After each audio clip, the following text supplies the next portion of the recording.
Sa bawat pamilya, may mga sikreto at pangarap na nagbabago ng lahat. Sino ang pagpapalain? May mga pagnanasa at plano ng tao, na tila salungat sa kalooban ng langit, ngunit paano kung ang lahat ng ito ay bahagi na pala ng mas dakilang disenyo? Isang misteryo na mas malalim pa sa ating pangunawa. Handa ka bang tuklasin ang kwento kung saan ang kahinaan ng tao ay nagpapakita ng dakilang kapangyarihan ng Diyos? Sa Genesis Kabanata 27, nasaksihan natin ang komplikadong ugnayan ng isang pamilya. Si Isaac, matanda at bulag, ay handang ibigay ang pagpapala sa kanyang paboritong anak na si Esau. Ngunit si Rebecca ay gumawa ng mapanganib na plano. Pinagsama niya si Jacob upang dayin ang kanyang ama.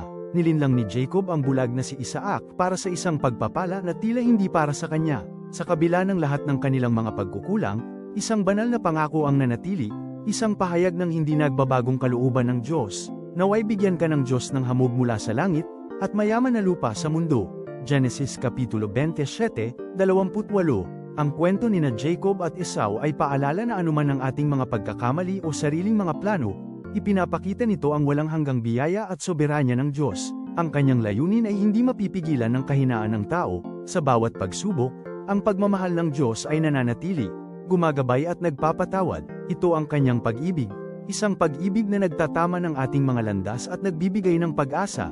Laging may plano ang Diyos para sa atin, puno ng pag-asa at kinabukasan.